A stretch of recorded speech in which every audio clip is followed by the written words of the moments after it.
Hi everyone, welcome to DevOps Fundamentals by David Gonzalez, a video course by Pack Publishing. I'm Doug Stevens, and I'll be the voiceover artist for this course. David Gonzalez is an enthusiastic engineer and author of a book called Developing Microservices with Node.js. As microservices don't work without platform automation, he wrote this book to deliver the best possible deal to the readers of both books. He is a Google Developer Expert, a nomination from Google to certain experts in several areas, in Kubernetes, who enjoys being pushed out of his comfort zone in order to sharpen his skills. Java, Node.js, Python, and DevOps, as well as a holistic approach to security, are part of the skill sets that have helped him deliver value across different startups and corporations.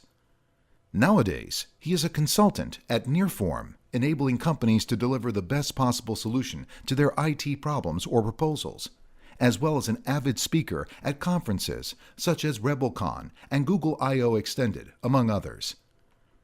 Let's take a look at what we've got in store. Section 1, DevOps in the Real World, shows the place of DevOps in the current engineering department of IT companies and how to align resources to maximize delivery potential. We will also see the traditional and modern release management in DevOps. Section 2, Cloud Data Centers, the New Reality, compares the different cloud solutions for managing resources such as VMs, networks, disks on the cloud and on demand. We'll see Amazon Web Services such as EC2, S3, ECS, and ECR.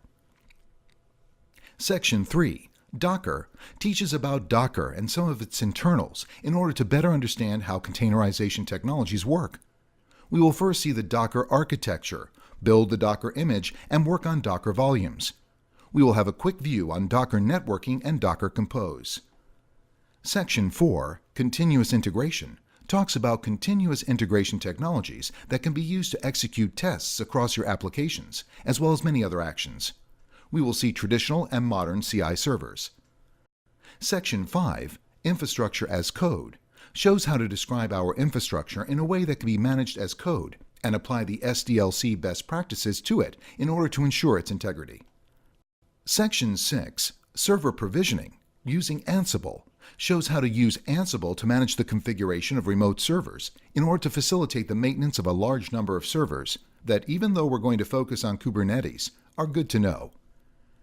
These would be the prerequisites of the course. Take a good look. This course takes you through a number of practical solutions covering a wide range of topics you need to know about basic DevOps. So, what are we waiting for? Let's begin this journey.